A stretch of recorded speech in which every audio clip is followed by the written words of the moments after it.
2 ദിവസത്തിനു ശേഷം ഒരവധി ദിവസമായിരുന്നു. ഗൗരി അപ്പുവിൻ്റെ കൂടെ തൊടിയിൽ നിൽക്കുമ്പോഴാണ് സീത അവളെ വിളിച്ചത്. അകത്തേക്ക് വന്ന ഗൗരി ഹാളിലിരിക്കുന്ന വയസ്സായ ഒരു സ്ത്രീയെ കണ്ടു. അവരുടെ ഭാവവും വേഷവുമെല്ലാം അവർ ദരിദ്രരാണെന്ന് തെളിയിക്കുന്നതായിരുന്നു. അവൾ വിനയനെ നോക്കി. അയാൾ അവളോട് ഇരിക്കാൻ വേണ്ടി പറഞ്ഞു. ഞാൻ മോളെ കാണാൻ വേണ്ടി വന്നതാ. എൻ്റെ മോന് നീതി കിട്ടാൻ വേണ്ടി കാല് പിടിക്കുക. ഗൗരിക്കൊന്നും മനസ്സിലായില്ല. അവൾ അച്ഛനെ നോക്കി. അന്ന് വെട്ടുകൊണ്ട ആളുടെ അമ്മയാ നിന്നെ കാണാൻ വേണ്ടി. മോള് കോടതിയിൽ അവനെതിരെ മൊഴി കൊടുക്കണം, അല്ലെങ്കിൽ അവനെ വീണ്ടും ഇറങ്ങി എൻ്റെ മോനെ കൊല്ലും. ജീവൻ മാത്രമേ തിരിച്ചു കിട്ടിയിട്ടുള്ളൂ. ഈ അമ്മയുടെ കാലം വരെയെങ്കിലും എനിക്ക് അവനെ ജീവനോടെ കാണണം. ആ അമ്മ കരഞ്ഞുകൊണ്ട് പറഞ്ഞു. ഗൗരിയുടെ കണ്ണുകളും നിറഞ്ഞു. അവൾ വിനയനെ നോക്കി. അയാൾക്കും അവരുടെ സങ്കടം കണ്ടു സങ്കടം വന്നു. എൻ്റെ മോള് കോടതിയിൽ വരും. നിങ്ങളുടെ മോന് നീതി കിട്ടും. നിങ്ങൾ സമാധാനമായി പൊയ്ക്കോളൂ. വിനയൻ അവരെ ആശ്വസിപ്പിച്ചുകൊണ്ട് പറഞ്ഞയച്ചു. വിനയൻ പറഞ്ഞതുപോലെ ഗൗരി രുദ്രനെതിരെ മൊഴി കൊടുക്കാൻ തന്നെ തീരുമാനിച്ചു. കാരണം ആ അമ്മയുടെ കണ്ണുനീർ തന്നെയായിരുന്നു. കോടതിയിൽ പോകേണ്ട ദിവസം അടുക്കും തോറും അവളുടെ മനസ്സാകെ അസ്വസ്ഥയായി മാറി. എക്സാം ആയതുകൊണ്ട് പിന്നീട് കുറച്ച് ദിവസം കോളേജിൽ പോകേണ്ട ആവശ്യമില്ലായിരുന്നു.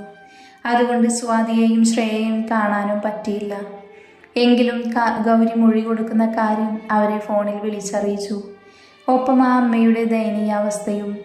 കോടതിയിൽ പോകുന്നതിനു വേണ്ടി ഗൗരിയും വിനയനും ഇറങ്ങാൻ തുടങ്ങുമ്പോഴാണ് മുറ്റത്തൊരു കാറ് വന്നു നിന്നത്.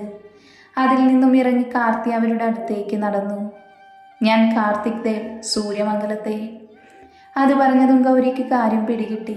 അവൾ അവനെ ദേഷ്യത്തിൽ നോക്കി. വന്നത് എന്തിനാണെന്ന് മനസ്സിലായി. എൻ്റെ മോൾക്ക് പറയാനുള്ളത് അവൾ കോടതിയിൽ പറയും. എനിക്ക് പറയാനുള്ളതെന്ന് കേൾക്കണം. നിങ്ങൾ വിചാരിക്കുന്നത് പോലെ. മോള് വാ, അത് കേൾക്കണ്ട. വിനയൻ അവളെ വിളിച്ചു നടന്നു. അവൾ സ്കൂട്ടിയിൽ കയറി പോകുന്നത് നോക്കി കാർത്തിക് നിന്നു. എങ്കിലും ഗൗരിയുടെ മനസ്സിൽ അവൻ വന്നത് എന്തിനാ എന്നൊരു ചോദ്യമുണ്ടായിരുന്നു. കോടതിയിൽ നിൽക്കുമ്പോൾ അവൾക്ക് പേടി തോന്നി. കുറച്ച് നിമിഷങ്ങൾ കഴിഞ്ഞ് ഒരാളുടെ വിധി തീരുമാനിക്കുന്നത് തൻ്റെ മൊഴിയുടെ കൂടെയാണെന്ന് ഓർത്തപ്പോൾ അവൾക്കാകെ പരവേശം തോന്നി. പ്രകാശ് വധശ്രമ കേസ് പ്രതി രുദ്രദേവ്. കോടതിയിൽ ആ പേര് കേട്ടതും അവളുടെ ഹൃദയമിടിപ്പ് കൂടി. പോലീസുകാരുടെ അകമ്പടിയോടെ വരുന്ന അവനെ അവൾ നോക്കി. അവൻ്റെ ചുണ്ടിൽ അപ്പോഴും ഒരു ചിരിയുണ്ടെന്ന് തോന്നി അവൾക്ക്. പ്രതിക്കൂട്ടിൽ നിന്ന് അവൻ അവളെ നോക്കിയതും ഗൗരി വേഗം തലതാഴ്ത്തി. അടുത്ത നിമിഷം അവളെ വിളിച്ചതും അവൾ പോയി നിന്നു. അവനെ നോക്കാൻ പോയില്ല. കൈകൾ വിറച്ചുകൊണ്ട് അവൾ വാക്കുകൾക്ക് വേണ്ടി പരതി. പറയൂട്ടി, എന്താ കണ്ടത്? എതിർഭാഗം വക്കീൽ ചോദിച്ചതും ഗൗരി വിയർത്തു. ഒരു നിമിഷം അവളുടെ നോട്ടം രുദ്രനിലെത്തി. അവൻ്റെ മുഖത്തെ ആ ചിരി കണ്ട് അവൾക്ക് അതിശയം പൂണ്ടു. ഒപ്പം ആ കണ്ണുകളിലെ കനലുകൾ അവളെ ചുട്ടുപൊള്ളിച്ചു. പറയൂ ഗൗരി. ഇയാൾ ഒരാളെ വെട്ടുന്നതാണ് ഞാൻ കണ്ടത്. ഗൗരി എങ്ങനെയൊക്കെയാ പറഞ്ഞൊപ്പിച്ചു. പിന്നെ അവനെ നോക്കാൻ നിന്നില്ല. കാരണം അവൻ്റെ നോട്ടം തന്നിൽ തന്നെയാണെന്ന് അവൾക്ക് മനസ്സിലായി.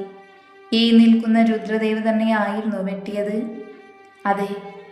ശരി, എങ്കിൽ പൊയ്ക്കോളൂ. ഗൗരി വേഗം പുറത്തേക്ക് നടന്നു. വിനയനെയും കൂട്ടി അവൾ വേഗത്തിൽ അവിടെ നിന്നും പോവാൻ തിടുക്കം കൂട്ടി. അവിടെ നിന്നും തിരിച്ചുള്ള യാത്രയിൽ അവളുടെ മനസ്സിൽ നിന്നും എല്ലാ ഭാരവും ഇറക്കി വെച്ചിരുന്നു. ഒപ്പം ആ അമ്മയ്ക്ക് നീതി കിട്ടിയതിൽ സന്തോഷവും. പിറ്റേന്ന് ഗൗരി അമ്പലത്തിൽ നിന്ന് വരുമ്പോൾ ഉമ്മറത്ത് നിൽക്കുന്നൊരു കാറ് കണ്ട് പേടിച്ചു. രുദ്രന്റെ ആളുകൾ ആരെങ്കിലും ആവുമെന്ന് കരുതി അവൾ വേഗം അകത്തേക്ക് ചെന്നു. അകത്തുള്ള ആളുകളെ കണ്ടവൾ ഞെട്ടി.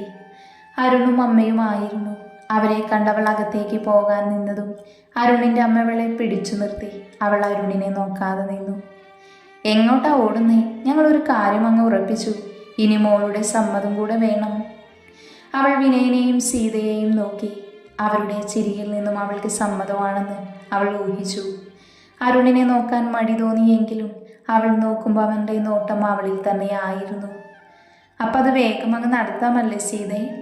അതെ, ഇനി ആരുടെയും സമ്മതം വേണ്ടല്ലോ. ഗൗരി വേഗം അവിടെ നിന്നും അടുക്കള പുറത്തേക്ക് ഓടി. എന്തോ അവൾക്ക് മനസ്സിൽ ഒരുപാട് സന്തോഷം വന്ന് നിറയുന്നത് പോലെ തോന്നി. ഒരിക്കൽ പോലും അരുണിനെ അങ്ങനെ കണ്ടിട്ടില്ലെങ്കിലും ഇപ്പം താനും അത് ആഗ്രഹിക്കുന്നു. ആ മനസ്സ് തനിക്ക് വേണമെന്ന് തോന്നുന്നു. എന്താ, സ്വപ്നം കാണുവാണോ? പുറകിൽ നിന്നും അരുണിൻ്റെ ശബ്ദം കേട്ട് ഗൗരി ഞെട്ടിത്തിരിഞ്ഞു നോക്കി. അവരൊക്കെ പറഞ്ഞു നിന്നോട് എന്തെങ്കിലും സംസാരിക്കാൻ. എനിക്ക് ഈ ജന്മം മുഴുവൻ സംസാരിക്കാൻ നിന്നെ വേണം. നിനക്ക് സമ്മതമല്ലേ?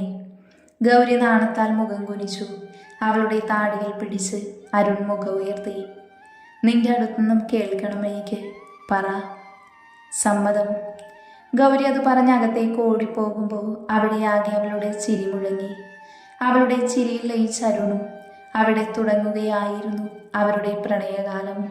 അരുണുമായുള്ള വിവാഹം കോളേജിൽ മുഴുവൻ അറിഞ്ഞു. ഗൗരിയെ പലരും അസൂയയോടെ നോക്കി. വളരെ നല്ല ചെറുപ്പക്കാരനായിരുന്നു അരുൺ. വളരെ കുറഞ്ഞ കാലം കൊണ്ട് തന്നെ കോളേജിൽ നല്ലൊരു പേര് അവൻ ഉണ്ടാക്കിയിരുന്നു. പല പെൺകുട്ടികളുടെയും ഉള്ളിലുള്ള ആഗ്രഹമാണ് ഗൗരിക്ക് കിട്ടാൻ പോകുന്നത്. അടുത്ത മുഹൂർത്തത്തിൽ തന്നെ അവരുടെ വിവാഹ നിശ്ചയം നടത്താൻ രണ്ടു വീട്ടുകാരും തീരുമാനിച്ചു. നിശ്ചയത്തിന് സ്വാതിയും ശ്രേയയും മാത്രമാണ് ഗൗരി വിളിച്ചത്. ബാക്കി എല്ലാവരെയും വിവാഹത്തിന് വിളിക്കാമെന്ന് കരുതി. അരുണിൻ്റെ കുറച്ച് ഫ്രണ്ട്സും പിന്നെ കുറച്ച് ബന്ധുക്കളും മാത്രം ഉണ്ടായിരുന്നുള്ളൂ. അരുൺ എന്നെഴുതിയ മോതിരം അവൻ അവളുടെ വിരലിൽ അണിയിക്കുമ്പോൾ രണ്ടുപേരുടെയും നോട്ടം തമ്മിലുടക്കി. അവളും അവന് മോതിരം അണിഞ്ഞു. ഒടുവിൽ 2 മാസത്തിന് ശേഷമുള്ള മുഹൂർത്തത്തിൽ വിവാഹം നടത്താൻ തീരുമാനിച്ചു. ഒന്നും മിണ്ടാൻ പോലും അവർക്ക് അവസരം കിട്ടിയിരുന്നില്ല. അതിൽ അവർക്ക് സങ്കടം തോന്നി. എല്ലാവരും മടങ്ങിപ്പോകുമ്പോൾ അരുണിനെ മാത്രം നോക്കുന്ന ഗൗരിയെ അവളുടെ കൂട്ടുകാരികൾ കളിയാക്കി. എങ്കിലും കണ്ണിൽ നിന്നും മായും വരെ അവൾ നോക്കി നിന്നു. എല്ലാവരും പോയി കഴിഞ്ഞ് ശ്രേയയും സ്വാതിയും ഗൗരിയുടെ കൂടെ അവളുടെ മുറിയിൽ സംസാരിച്ചിരിക്കുമ്പോഴാണ് അപ്പു അങ്ങോട്ടേക്ക് വന്നത്. കുഞ്ഞേച്ചി. എന്താടാ? കുഞ്ഞേച്ചിക്ക് തരാൻ അരുണേട്ടൻ ഒരു സാധനം തന്നിട്ടുണ്ട്. ഗൗരി ആകാംക്ഷയോടെ അപ്പുവിൻ്റെ കയ്യിലേക്ക് നോക്കി. അവൻ്റെ കയ്യിലെ പൊതി കണ്ട് അവൾ 3 പേരും പരസ്പരം നോക്കി. അപ്പു അത് അവളുടെ കയ്യിൽ കൊടുത്ത് വേഗം കളിക്കാൻ ഓടിപ്പോയി. സ്വാതി അത് തുറന്നു നോക്കി. ഫോണായിരുന്നു. ഗൗരി അവരെ 2 പേരെയും നോക്കി നിന്നു. എൻ്റെ ഈശ്വര, ഇനിയിപ്പോൾ ക്ലാസ്സിൽ ഇവരുടെ റൊമാൻസ് കാണണമല്ലോ. പോടി, ക്ലാസ്സിൽ ഞാൻ സാറിൻ്റെ സ്റ്റുഡൻറ്റ് മാത്രമാണ്. അപ്പോൾ പുറത്തോ? പുറത്ത് അങ്ങേരുടെ ഭാര്യ. നീ കേട്ടോ മോളെ സ്വാതി, നമ്മളന്ന് പറഞ്ഞപ്പോൾ എന്തായിരുന്നു? മിണ്ടാതിരിക്ക്. സാറിന് അങ്ങനെയൊന്നുമില്ല. ഇപ്പം നോക്ക്, അവർ 2 പേരും സെറ്റ്, നമ്മൾ ഔട്ട്. ശ്രേയ അവളെ കളിയാക്കി. ഒരുപാട് നേരം അവരുടെ സംസാരം നീണ്ടു. അവരെല്ലാം പോയി കഴിഞ്ഞ് ഗൗരി കുളിച്ച് ഭക്ഷണമെല്ലാം കഴിച്ച് മുറിയിൽ വരുമ്പോഴാണ് അവൾക്ക് ഫോണിൻ്റെ കാര്യം ഓർമ്മ വന്നത്. ഉടനെ തന്നെ അവൾ അത് ഓണാക്കി. അതിൽ അരുണിൻ്റെ മുഖം തെളിഞ്ഞതും അവളുടെ ചുണ്ടിൽ ഒരു പുഞ്ചിരി വിരിഞ്ഞു. അവൻ്റെ കണ്ണുകളിലേക്ക് തന്നെ അവൾ നോക്കി നിന്നു. പെട്ടെന്നാണ് അരുൺ കോളിംഗ് എന്ന് കാണിച്ചത്. അവളാകെ പരിഭ്രമിച്ചു. എടുക്കണോ വേണ്ടയോ എന്ന ചിന്തയിൽ. ഒടുവിൽ അവൾ വിറയലോടെ എടുത്തു. ഹലോ. എത്ര നേരമായിട്ടോ വിളിക്കാൻ തുടങ്ങിയിട്ട്? ഇപ്പോഴാണോ ഫോൺ കിട്ടിയത്? അല്ല, ഞാൻ മറന്നുപോയി ഓൺ ചെയ്യാൻ. ഓ, അപ്പം നമ്മളൊക്കെ അത്രയല്ലേ ഉള്ളൂ. അയ്യോ അതല്ല, എനിക്കറിയില്ലായിരുന്നു വിളിക്കുമെന്ന്.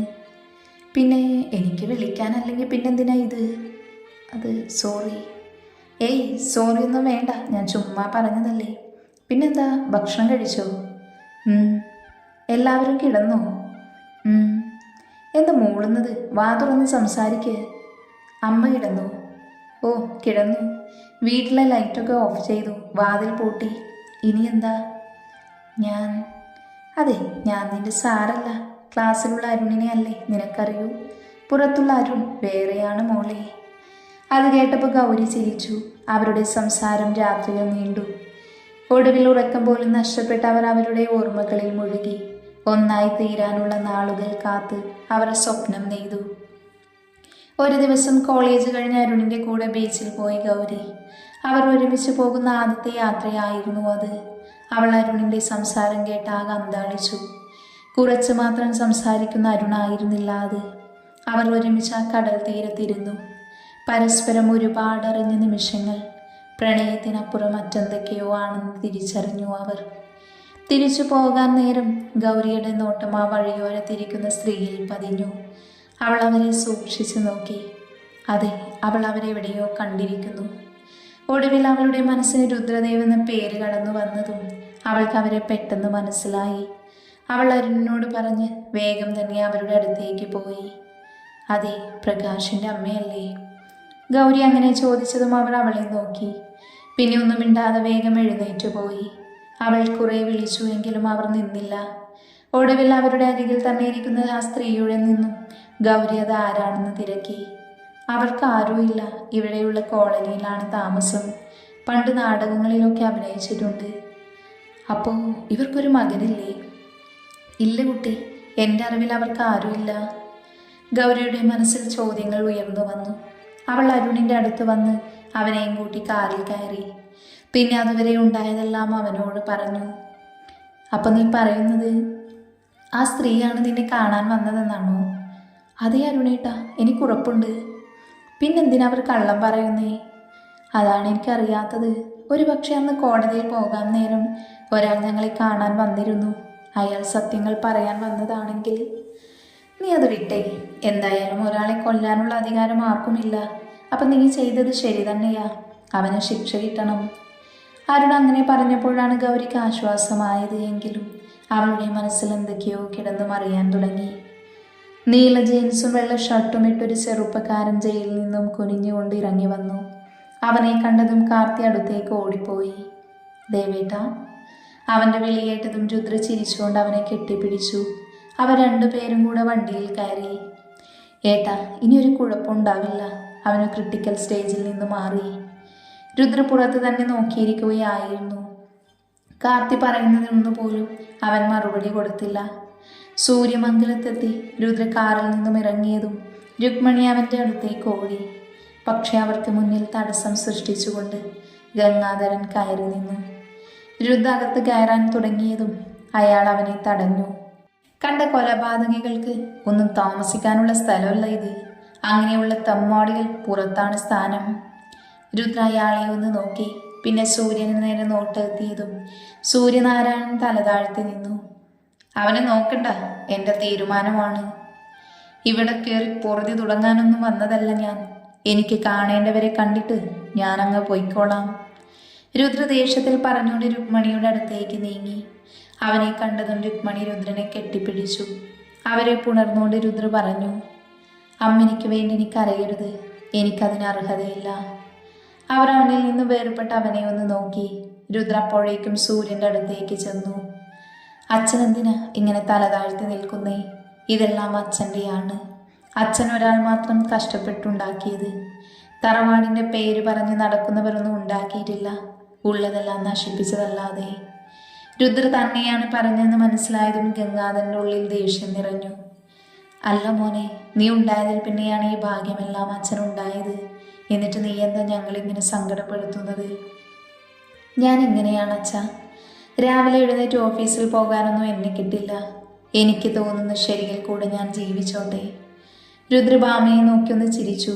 പിന്നെ കാർത്തിയുടെ കൈ പിടിച്ച് ആ പടികളിറങ്ങി. ഒന്ന് തിരിഞ്ഞു നിന്നുകൊണ്ട് അവൻ പറഞ്ഞു, രുദ്രദേവ് അവന് വേണ്ടത് എല്ലാം സ്വന്തമായി ഉണ്ടാക്കിയിട്ടുണ്ട്. അവിടെ ഉണ്ടാവും ഇനി മുതൽ. കാർത്തിയെ കെട്ടിപ്പിടിച്ചുകൊണ്ട് രുദ്ര പറഞ്ഞു, അച്ഛനെയും അമ്മയെയും നോക്കണം. ഒരു വിളിപ്പുറത്ത് ചേട്ടനുണ്ടാവും. ഏട്ടാ, വെറുതെ എന്തിനാ? ഇവിടെ നിന്നൂടെ? വേണ്ട കാർത്തി, എനിക്ക് കുറച്ച് പരിപാടികളുണ്ട്. അത് ഇവിടെ ശരിയാവില്ല. അവനിൽ നിന്ന് വേർപെട്ടുകൊണ്ട് രുദ്ര ആ വീടിൻ്റെ പടിയിറങ്ങി. നടന്നകലുന്ന മകനെ നോക്കി അച്ഛനും അമ്മയും മിഴികൾ തുടച്ചു. അവൻ്റെ മനസ്സിലെ നീറൽ മാത്രം അവർ ആരും കണ്ടില്ല. കായലോരത്തെ ആ വീട്ടിൽ രുദ്രൻ്റെ കൂടെ അഭിയും അനുവും ഉണ്ടായിരുന്നു. രുദ്ര കായലിൽ കണ്ണും നട്ട് നിൽക്കുവാണ്. അവന് ബോധം വന്നു. ചെയ്തതെല്ലാം വെറുതെ ആയല്ലോ രുദ്രേട്ടാ. രുദ്ര തിരിഞ്ഞുകൊണ്ട് അവരുടെ അടുത്തുള്ള കസേരയിൽ വന്നിരുന്നു. കാലിൽ കാൽ കയറ്റി വെച്ച് ഷർട്ടിൻ്റെ കോളർ പിടിച്ചു പുറകിലേക്കിട്ടു. പിന്നെ ദീർഘമായൊന്ന് നിശ്വസിച്ചു. അവന് ബോധം വന്നാലല്ലേടാ ഒന്നുകൂടെ അവനെ നമുക്ക് വേദനിപ്പിച്ച് കൊല്ലാൻ പറ്റൂ. അവൻ സുഖമായിട്ട് വരട്ടെ. പക്ഷേ എനിക്കതിനു മുൻപേ മറ്റൊരു ജോലിയുണ്ട്. അഭിയും മനുവും പരസ്പരം നോക്കി. രുദ്ര ചുണ്ടിൽ ചെറുചിരിയോടെ പറഞ്ഞു, ഗൗരി. അവൻ്റെ നിഗൂഢമായ ചിരിയിൽ അഭിയും മനുവും ഒന്നും മനസ്സിലാവാത്തതുപോലെ നിന്നു. പക്ഷേ രുദ്ര മനസ്സിലെന്തോ തീരുമാനിച്ചിട്ടുണ്ടെന്ന് അവർക്ക് മനസ്സിലായി. കോളേജിൽ നിന്ന് വന്ന് ഗൗരി കുളിക്കുമ്പോഴാണ് അവളുടെ ഫോൺ നിർത്താതെ ബെല്ലടിച്ചത്. ഗൗരി കുളിച്ചു വന്ന അരുണാണെന്ന് കരുതിയെടുത്ത് നോക്കുമ്പോൾ സ്വാതിയായിരുന്നു. അവൾ തിരിച്ചു വിളിക്കാൻ തുടങ്ങും മുന്നേ സ്വാതി വീണ്ടും അടിച്ചു. എന്താടി ഇത്രയും അത്യാവശ്യം? ഗൗരി, നിന്നോടൊരു കാര്യം പറയാൻ. എന്താ കാര്യം? എടി, നമ്മൾ കരുതിയ പോലെയൊന്നുമല്ല. ആ പ്രകാശ് ഒരു പെൺകുട്ടിയെ പ്രണയിച്ചു വഞ്ചിച്ചു. അവളെ അവനും അവൻ്റെ ഫ്രണ്ട്സും ചേർന്ന് റേപ്പ് ചെയ്തു. അതുകൊണ്ടാണ് രുദ്ര അവനെ കൊല്ലാൻ നോക്കിയത്.